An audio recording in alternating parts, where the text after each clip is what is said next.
It's Thursday, January 19th, and it's not just soldiers dying in Ukraine. We start here.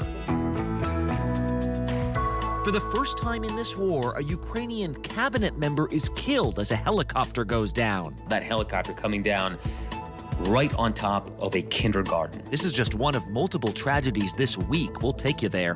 The vibe in an office gets weird after layoffs. Now imagine your company just made 10,000 of them. Is there something that these big tech companies know that maybe other companies don't? What tech troubles can predict about the larger economy. And as an arrest for political violence rocks New Mexico, a new attorney general has taken office. We're past the point where we can keep giving advisory opinions. We need to start having real enforcement powers. But he says that's not the case that's going to define his term. From ABC News, this is Start Here. I'm Brad Milkey.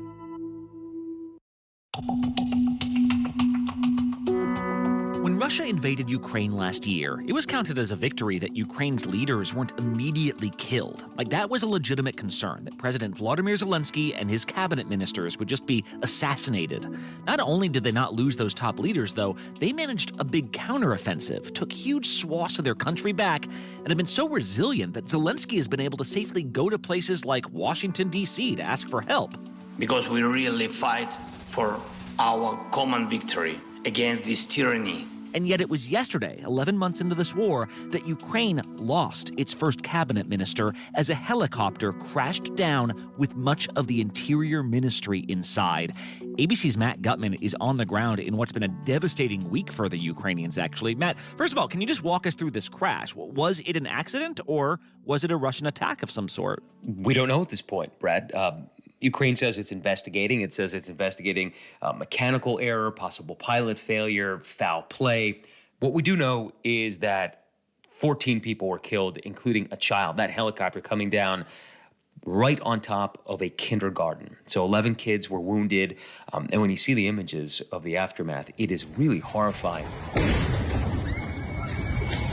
The jet fuel was just scattered across this courtyard and across these buildings, incinerating everything. And as you mentioned, the entire top echelon of the interior minister was wiped out. The state secretary, the deputy minister, the minister himself, who was a confidant and friend of President Zelensky. And it came right after this missile obliterated a building in Dnipro. So this has been a really bad week for Ukraine. 10 hours ago, a tragedy happened near Kyiv. President Zelensky declaring 3 days of mourning in Kyiv, and President Zelensky asking for a minute of silence in Davos where he spoke. When you mentioned earlier, another really deadly incident, again, not on the front lines. This was in the city of Dnipro, where you are now, Matt, and this was a Russian missile attack that looked like it targeted civilians. So at this point, is it possible for Ukraine to be in a better spot than it was a few months ago and still for civilians there to feel more at risk than ever? Yes, the two things can be true at once, Brad. This entire courtyard has been turned into a moonscape. Crushed cars, garbage cans flung like they were little toys. That missile, basically the size of a school bus, right? 38 feet tall, 13,000 pounds nearly. It packed such a massive punch with a 1,000-pound warhead that it obliterated an entire apartment block. 72 units incinerated, 200 completely destroyed, nearly 50 people dead at this point. We saw firefighters in cranes lifted up, clawing at the rubble, trying to find someone alive, and they did about 20 hours after the missile struck. But it quickly turned into a recovery mission. It definitely gives Ukrainians this sense of insecurity. What is it like to come back to your childhood home and see it like this? Seriously, I don't know, I don't understand. This is real. They seem to be doing well militarily on the front, or at least holding the Russians at bay, but they are so vulnerable at home. People think about where to sleep and how to orient themselves in their bedrooms, so if a missile does come crashing into their building, they're not sprayed with glass or shards of metal as they sleep. Like, they think about this every day. Do you know the difference between all the different kinds of incoming and outgoing and what they sound like? Прильот дух и взрывная волна. Отлет. It's one of the reasons that they're so desperate for these Patriot defense missile systems, right? If they can have this protective umbrella over them, they can literally sleep better at night. And when we talk about the vulnerability, Matt, like you've been reporting on, it's interesting that it was the interior minister who died in this crash, because you've specifically been reporting on the vulnerability of the infrastructure in Ukraine right now, the risks that lay ahead for that country. I mean, what have you been finding? We visited this power plant, a coal-powered plant, that had been hit 12 times over the past 6 months. How much of the time is spent by your workers fixing what the Russians destroyed? The manager of the plant took us out, and their yard is littered with craters. Not a single pane of glass in this 450-yard-long power plant remains, right? Everything's been blown in. So the missiles destroyed all of this glass? No window, protected wood. The wood, yeah. The control room has sandbags against the windows and plywood, and they have flak jackets in there. And they're just trying to literally stay alive. They consider themselves the warriors on the electricity front. None of the workers have said, I'm afraid I need to quit. No. No. Because if the power goes out in the rest of the country, and there are rolling blackouts every single day in every single city, but if it goes out completely, morale in this country is going to plummet. And this country cannot afford that, certainly not in the depths of midwinter, which is another reason that they're so desperate for some sort of missile defense system that would provide a shield over critical infrastructure and cities to enable them to continue to fight on the front against the actual Russian troops.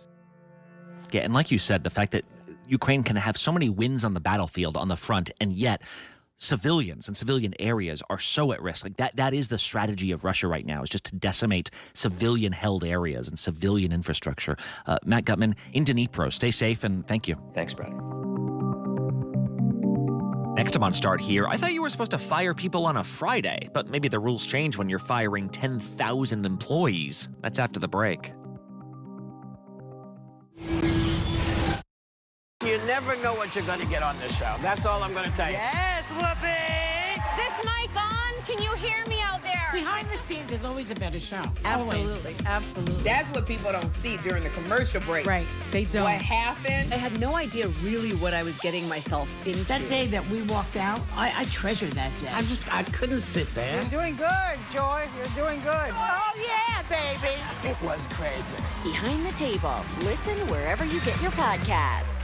With so much at stake, so much on the line, more Americans turn here than any place else. ABC News World News Tonight with David Muir, America's #1 most watched newscast, now streaming on ABC News Live.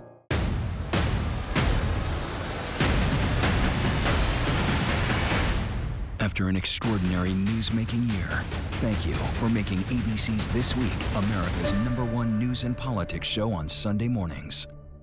Zoo! 200! Oh, 200. 200 episodes of Dr. Pol. Oh. Music to my ears. It's been 10 years, and I'm still having fun. That rocks. He's got the moves that make your animals groove. Now we do the dance of joy. Yay! He's like the Justin Bieber of the Headlining the hottest barns. Shout out. It's a show you won't want to miss. I'm not going to be here forever. Maybe. The Incredible Dr. Pol. New episodes Saturdays at 9 on Nat Geo Wild.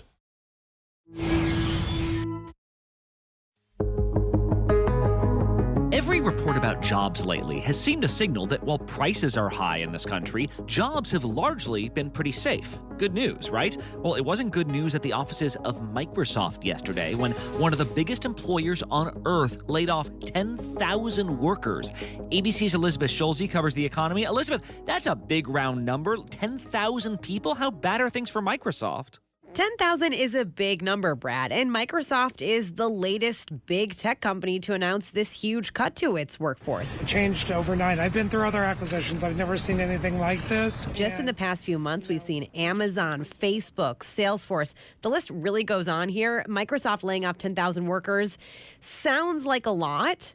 When it comes to a company this big, though, Brad, Microsoft points out it's still about less than 5% of its total workforce. The company has hired 75,000 workers just since 2019. So a lot of what's happening here is these big tech companies have been going on a hiring spree. With people working at home, people have had to adopt new technologies.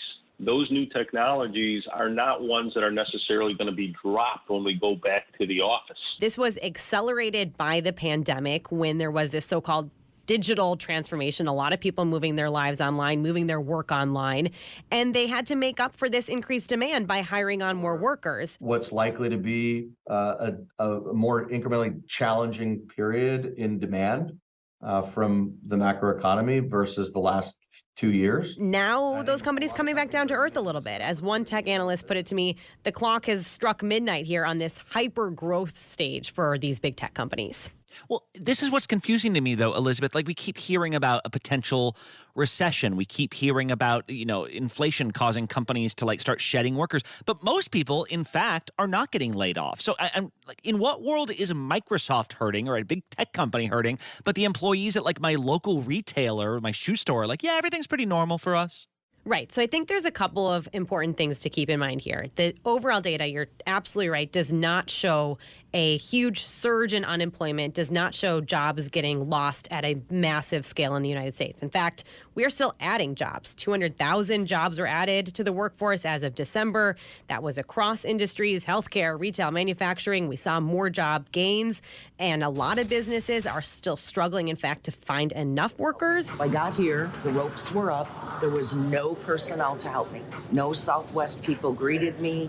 No security person greeted me. There is a labor shortage for a lot of businesses. Right. Some of what could be happening with tech, Brad, is that a lot of those workers are high skilled. So when they get laid off, they can find other jobs really quickly. So they might actually never show up in the unemployment data. In fact, one report I was reading actually shows that 80% of tech workers who were laid off, they got a new job within 3 months of starting their search again. So they were quickly able to find something else.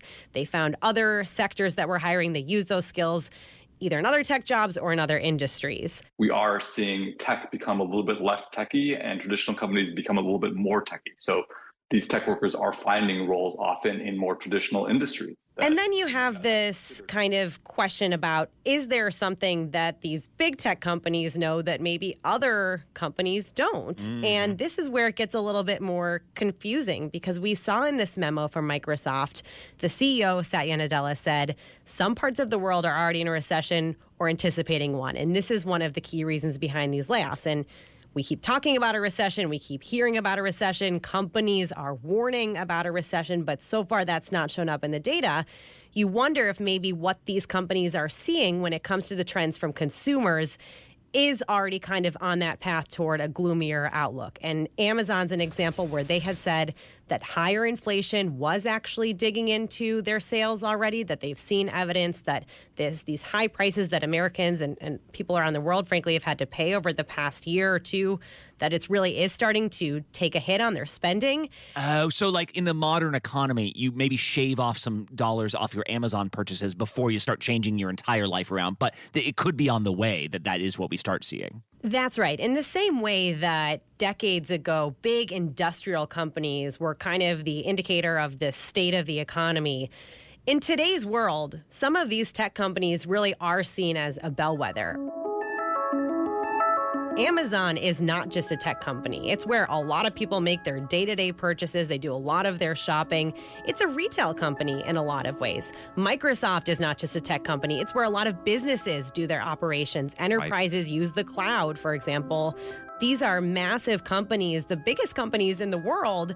So if they're saying they're seeing a slowdown in demand, it is worth listening to, because they have a pulse on a lot of consumers and a lot of smaller businesses that might start to feel these effects that they're already feeling at that higher level. Yeah, and then there's the stuff that's clearly just tech companies, right? Like Twitter is auctioning off all of this stuff from its offices right now, like espresso machines and all these neon bird lights and things only a tech company WeWork type space would have needed in the last 10 years. All right, Elizabeth Schulze, thanks so much. Thanks so much, Brad. In the last couple years, we've seen a new type of prosecutor arrive on the scene in more progressive areas. We have to look at how we as law enforcement, I'm including in that, can build trust, heal the divide. From local district attorneys to state attorneys general, there is a whole movement of more progressive prosecutors that want to focus on civil rights, just as much as the traditional cops and robbers and drug arrests type of cases. We were using jail as the remedy for every single problem. And I just said I didn't want to do that any longer. New Mexico just got a new attorney general. His name is Raul Torres. He's a Democrat. And he's actually pushing this idea in a different direction, not just focusing on civil rights, but specifically on the civil rights of children. So what does that mean? And what does it mean in the state where politics are very fractured right now? Raul Torres joins us right now. First off, Attorney General, can we talk about the news this week that a man was charged for arranging shootings at Democratic lawmakers' homes and offices? Police have said that there were gunshots near your campaign offices recently. This guy wasn't charged for that, but do you think your offices was one of the targets here? And what's been your reaction to this arrest? So the first thing is I think it's unconscionable that we have gotten to a place in society where this conspiratorial and overheated and violent political rhetoric has led people to this place where political violence is becoming more commonplace. The one good piece of information, at least for me personally, is that in conversations with local law enforcement, it appears that the shooting near my campaign offices is unrelated to this particular individual and the conspiracy that he was leading. That said, I think we are all a lot more mindful of the new security considerations that we have. And I'm actually working with the Secretary of State to see if we can provide additional security over the personal information of people who run for elected office. I think we just can't ignore the reality anymore. But really what I hope this will inspire in not just elected officials, but in the public at large, is a dialing back of the rhetoric. We have to break this cycle where we start thinking of our political opponents as enemies. Wow. Well, glad you're okay. And of course, now you're the top prosecutor in the state, so I'm sure we'll be hearing from you more on this. Yeah. Can we talk about sort of your priorities coming into this administration? You took over on January 1st. Every state has some form of child protective services and child welfare. You're talking about, though, kind of expanding our view of child protection. What do you mean? You hit it right on. We are very focused in this first legislative session on creating a new division within the Attorney General's office.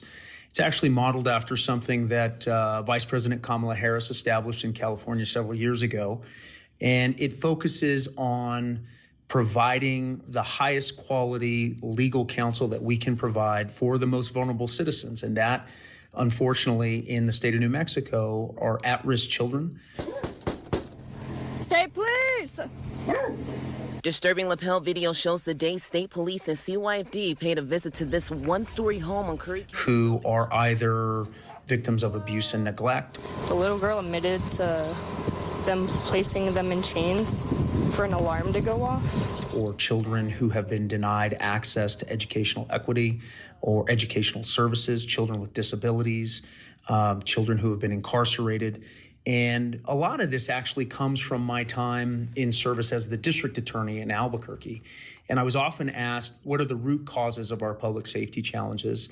Is it drugs? Is it guns? What really is it? And my assessment always brought me back to an understanding that traumatized children who are often ignored or neglected or unrepresented in our society, they end up falling through the cracks. They end up in these broken systems and broken homes. And if they don't get the kinds of resources and support that they need earlier in life, they oftentimes end up on a road towards the criminal justice system. Do certain kids fall more in the cracks than others? Like, we've heard Native American families in New Mexico say that their kids are often treated differently by authorities. Yeah, and it's not just in the context of investigations of abuse and neglect and what the state agency here is Children, Youth, and Families Department, but in the public education system, there's been widespread reporting of Native students being subject to excessive discipline in the public school context. They're much more likely to be suspended or expelled. And, that's just another example of these historically marginalized communities that have not had a voice. And in that context, if you are coming from a community that lacks resources, doesn't understand maybe an easy path to navigating a complex system. If you don't have money to hire a private attorney, a lot of times you just don't have the resources to advocate for your children. Well, and here's what I'm wondering. Like, when it comes to this idea of removing kids from dangerous situations, you're a prosecutor. Your toolkit is basically limited to we can bring cases against people or we can decline to bring cases against other people. So it sounds good to say, like, we're going to protect kids, we're going to remove them. But does that just mean more kids end up in foster care? Like, is that the best case scenario here? More kids in foster care? Our sole purpose is to represent the interests of children. And that doesn't just mean by initiating a formal investigation or eventually a potential lawsuit. It also means gathering information. So in New Mexico right now, we've had tragically a long track record of children who are the victims of abuse and neglect. They are temporarily removed from those homes. Then they're placed back into the custody of their, caregivers without proper staffing and support on the part of the agencies that are dedicated or supposed to be focused on protecting them. 4-year-old James Dunkley Cruz was placed into the care of his mother shortly before he was found dead at an apartment complex in southeast Albuquerque in December of 2019. And a number of these kids have been abused again, and several of them have actually been killed by their abusers after not one or two referrals to one of these agencies, but multiple referrals. The suit says ever since the boy was born, CYFD had 8 investigations to determine any risk to James. He was never removed from his home. So the first thing we need to do is ensure that we are not placing children in harm's way. And that not only can take the shape of a formal action where we force an agency to have certain protocols in place or policy reevaluations, but we also will have the ability to gather population-level data that we can then produce in reports for policymakers so that they can consider what funding changes need to be made, what kind of training protocols need to be established, what kind of institutional and structural reforms need to be implemented. We are past the point where we can keep giving advisory opinions.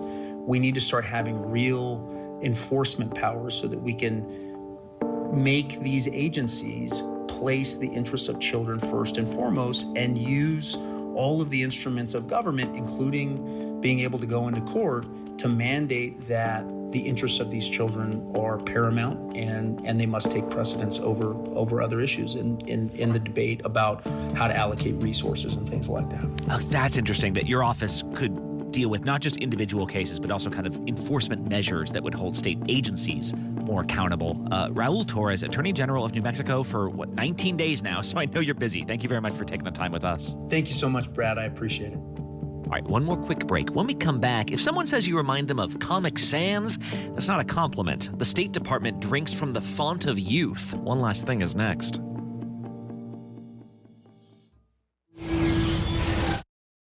This is ABC News Live. The crush of families here in Poland. At refugee centers in Putin's Russia. On the ground in Ukraine. Close to the front line. Here at the White House. Destructive Cat 4 storm. Here along I-5. Boston is in the bullseye. Let's go. ABC News Live, America's #1 streaming news. Anytime, anywhere. Streaming 24/7, straight to you for free. Thank you for making ABC News Live America's #1 streaming news. Bring them on. If only there was a place in the morning to start my day. With a smile, somewhere to help me get in the know. A place that's spectacular as well, me. I think we might know a place, right, guys? Bring your friends. Oh, wait, there is. Good morning, America. GMA, 7A, every day. Boom, boom, boom. Good morning, Michael. Good morning, Robin. Good morning, America. How are you? Boom. And one last thing. What's your favorite font? You know, like in a document, the font, the typeset. My favorite is Arial. Someone said it's probably because it's easy to read aloud off a page for a podcast. But in all honesty, I think it's probably because it's the first on most alphabetical lists. The point is, everyone's got their favorite. There's a whole documentary about Helvetica. Other people look at bottles of wine or whatever, or, girls' bottoms. I get kicks out of looking at type. It's a little worrying, I must admit, but it's a very nerdish thing to do. I'm very much a word person. Well, recently, the U.S. State Department told its employees that they should change their font in official communications. Instead of Times New Roman, the face of establishment newspapers for decades, the venerable institution will switch to Calibri. You might know Calibri. It's one of those simple fonts with no fancy serifs, no little hangy things coming off the letters. It's more informal, meaning on the page, Calibri might make official memoranda look like emails. I'm sorry if this comes off as judgmental, but who in their right mind chooses a font other than Times New Roman? Which has apparently set off a mini firestorm within state. Some Foreign Service officers called it a sacrilege, the way an SNL bit once described a huge movie like Avatar putting its title in papyrus font. I don't even think this is literally papyrus. Maybe that was the starting point, but they clearly modified this. But whatever they did, it wasn't enough! But the department said they did not take this decision lightly. In fact, it's a conversation that lots of offices have forced themselves to have in recent years. For one, serif fonts. Remember, those are the ones with a little extra strokes, the extra feet on the bottom, the hanging things on top. They look good in a newspaper, but they're tougher to read on a screen. The New York Times does not even use Times New Roman anymore because everything started seeming too crunched together. Which the State Department says is not just an aesthetics issue, it's an accessibility issue. If someone has a tough time reading, extra spacing helps. Larger font helps. Certain fonts more easily deciphered by screen readers, which read text aloud for those with visual impairments. Sure, give me Calibri font. Just don't give me Comic Sans. Now, the new standard issue memo from State is supposed to be Calibri, size 14 font. The only issue now with readability is that a 3-page document might now be extended to 4 pages. And what diplomat wants to read that far? I feel like everyone has the same reaction to fonts, because you think it's a dumb thing to care about until someone asks you if you like this font or that font. And I've now been informed that Arial is not the favorite on this staff. Apparently, it's a couple Calibris, a Tahoma fan in our ranks. If you got a favorite, let us know on Twitter at StartHereABC. I'm Brad Milkey. See you tomorrow. Fantastic.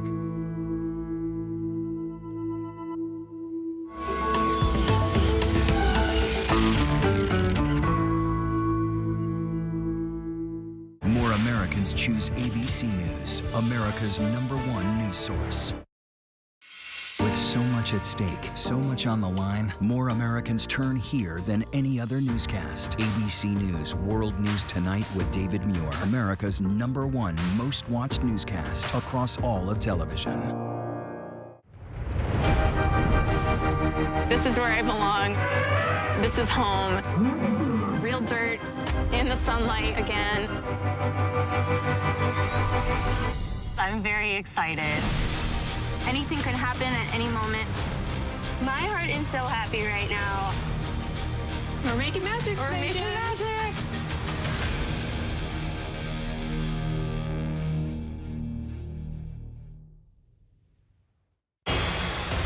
With so much at stake in our world right now, we wanted to thank you for your trust and for making ABC News America's #1 news. And thank you for making ABC News Live America's #1 streaming news. You never know what you're going to get on this show. That's all I'm going to tell you.